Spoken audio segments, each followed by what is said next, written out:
Olá, bom dia, ou boa tarde ou boa noite. Estamos aqui juntamente com vocês para trazer mais uma mensagem da santa e bendita palavra de Deus para o vosso coração. Nós gostaríamos de trazer hoje aqui uma palavra sobre um tema muito importante: o fogo de Deus e o fogo do diabo. Para você ver. Aprenda um pouco com a palavra do Senhor, que ela é muito real e profunda. Muito bem, nós vamos trazer então aqui para vocês: o fogo tem grande poder. Ele pode ser usado para destruir ou para purificar. A Bíblia nos diz que Deus é fogo consumidor. Mas no mundo espiritual, como já disse, existem dois fogos. Olha lá, o fogo de Deus e o fogo do diabo. Naturalmente, nós vamos ver aqui que o fogo de Deus é para purificar, santificar. E é o que está na Bíblia. Bem, então nós vamos para aqui, lá Lucas capítulo 2, verso 49. 12, Lucas 12, verso 49. Vim trazer fogo à terra, e como gostaria que já estivesse aceso. Esta foi a palavra inicial de Jesus para trazer aos seus discípulos realmente o que ele intencionava fazer depois da sua morte. É trazer fogo à terra, porque ele prometeu o Espírito Santo, e o Espírito Santo é fogo. Fogo este que vem para consumir o quê? Vem para consumir, naturalmente, o que não presta, para tirar, purificar, santificar. Aí está, então, a palavra certa. Espírito de Deus, Espíritos de Deus e as 7 estrelas. Vamos ler também este versículo lá no Apocalipse, no capítulo 3, verso 1 a 4. Então o que fala lá? Conheço as tuas obras. Você tem fama de estar vivo, mas está morto. Esteja atento, fortaleça o que resta e o que estava para morrer, pois não achei tuas obras perfeitas aos olhos do meu Deus. Olha só o que ele está aí falando. Ele diz: lembra-se, portanto, do que você recebeu e ouviu, obedeça, arrependa-se, mas se você não estiver atento, virei como um ladrão, e você não saberá a hora que virei contra vocês. No entanto, você tem aí em Sardes uns poucos que não contaminaram as suas vestes. Eles andarão comigo, vestidos de branco, pois são Pois são o quê? Então vamos continuar aqui vendo que o batismo com fogo está ligado a Jesus. Veio com poder para destruir o pecado e purificar todo aquele que nele crê. Então, nós vemos aqui também mais este momento que João Batista testemunhou que Jesus viria para batizar com o Espírito Santo e com fogo. Então, logo, o batismo com fogo também, veja só, também está ligado à ação do Espírito Santo. Veja que eu e você estamos ligados para a ação do Espírito Santo. Então João respondeu a todos: eu batizo com água, mas virá também alguém mais poderoso do que eu, tanto que não sou digno nem de desamarrar as alparcas ou as correias das suas sandálias. ele os batizará com o Espírito Santo e com fogo. Conforme, então, Lucas capítulo 3, verso 16. Não é a minha palavra como fogo, disse Jesus, ou Deus, pergunta o Senhor, é como um modelo de despedaça a chenha, a penha, né? Ou a rocha, né? É um martelo que despedaça a rocha ou a penha. Veja só,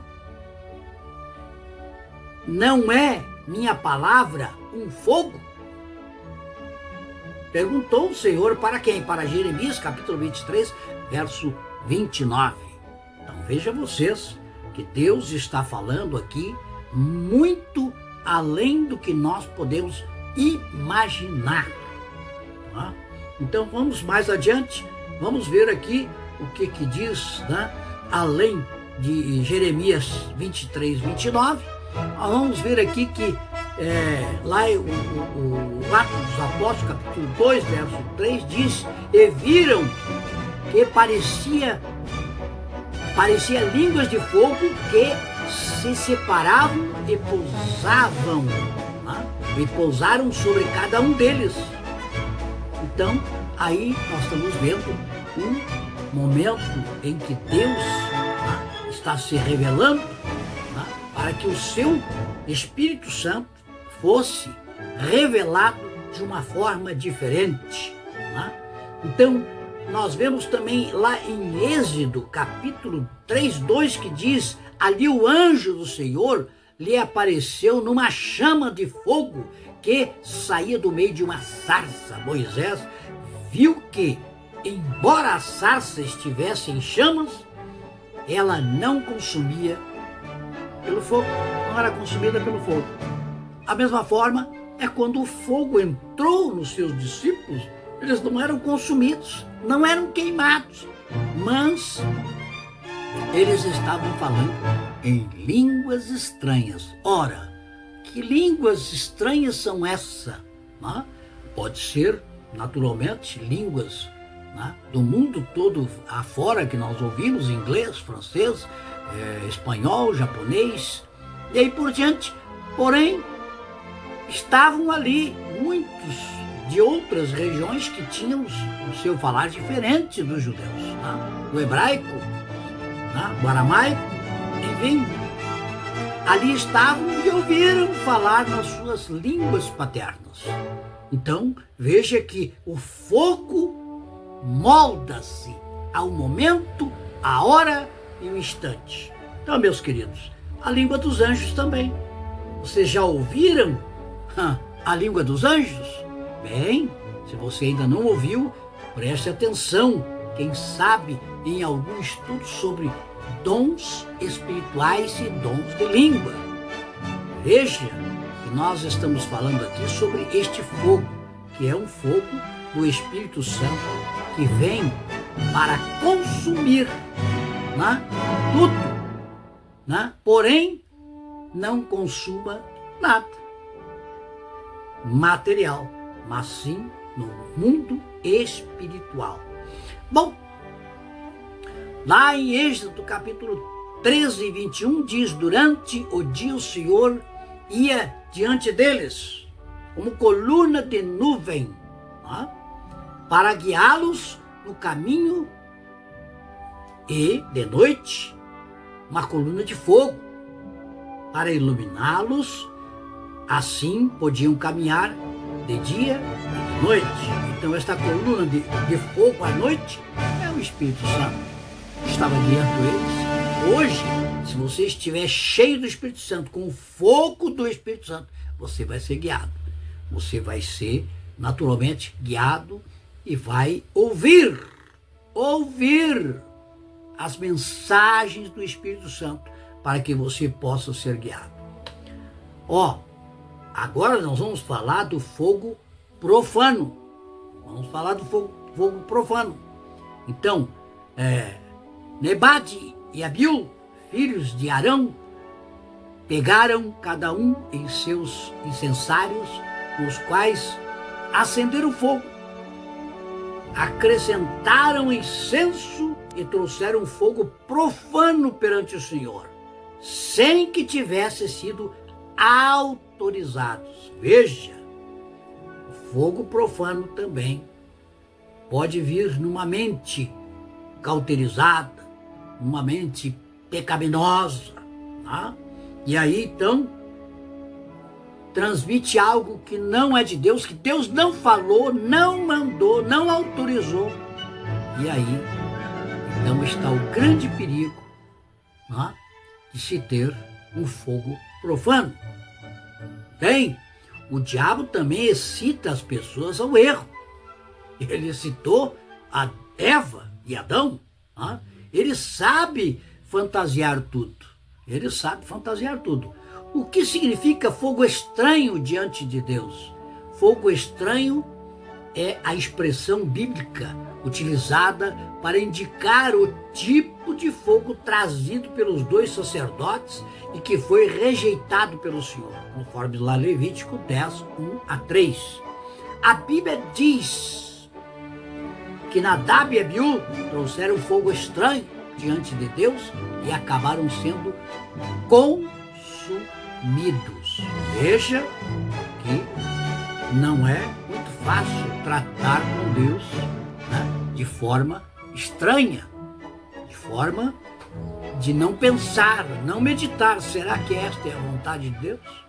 Então aí, os intérpretes se dividem quanto à melhor interpretação da expressão fogo estranho. De fogo, o texto bíblico não revela especificamente seu significado.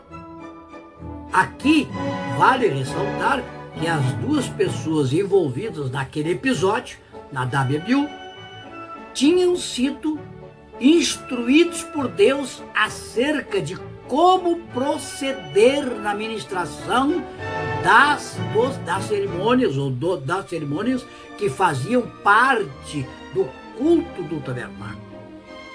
Então não podia ser coisa diferente. Então lá no Levítico 10 fala como os dois sacerdotes se colocaram diante de Deus para lhe oferecer incenso. Porém, Deus não se agradou do que aqueles homens fizeram e identificou aquilo como fogo estranho, algo que o Senhor não lhes tinha ordenado. Esta é a verdade da Bíblia. Então veja também que melhor o aproveitamento de suas aulas, né, na IBD. Conheça um curso completo de formação para professores e líderes da Escola Bíblica Dominical. Então conheça aí e faça parte, né, deste trabalho da IBD a respeito de muitos assuntos. Bem, o significado do fogo estranho diante de Deus. Com base em todos esses contextos, algumas possibilidades são apresentadas quanto ao melhor significado, que seria o fogo estranho apresentado pelos filhos de Arão. Vejamos então.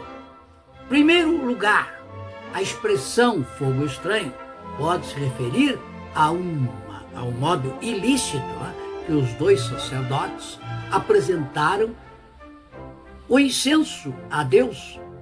Talvez eles não tivessem observado a ordenança divina que regulamentava aquele procedimento. Pode ser, talvez.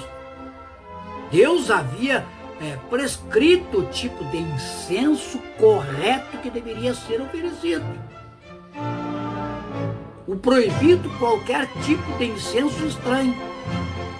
Deus também tinha indicado como o incenso deveria ser acendido e queimado.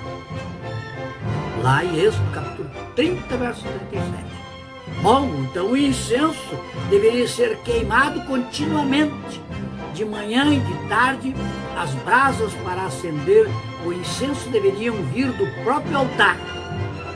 Veja lá e confira em Levítico capítulo 16, 12-13. Então,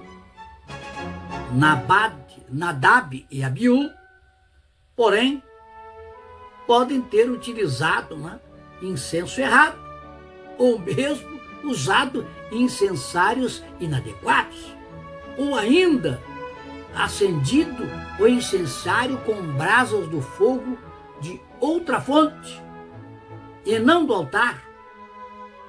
O último caso, os dois sacerdotes, né, poderiam ter literalmente trazido fogo estranho diante de Deus.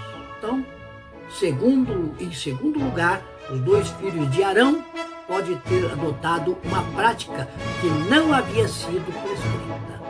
Talvez tivesse tentado executar certo cerimonial num momento inadequado, ou trazido uma oferta que não havia sido ordenada por Deus. Ainda nesse sentido, também existe a possibilidade de os dois sacerdotes terem sido apropriados da função que não lhes cabia. Então, alguns intérpretes sugerem que eles acabaram usurpando da função que era, né, exclusiva do sumo sacerdote, e talvez tentaram até entrar no Santo do Santo. Entenda então aí quais eram as funções de um sacerdote. Em terceiro lugar, muitos estudiosos relacionam um fogo estranho trazido por Nadab e Abiú como uma exortação acerca da embriaguez. Então, esta embriaguez na sequência do mesmo texto, Levítico capítulo 10, 8, 11.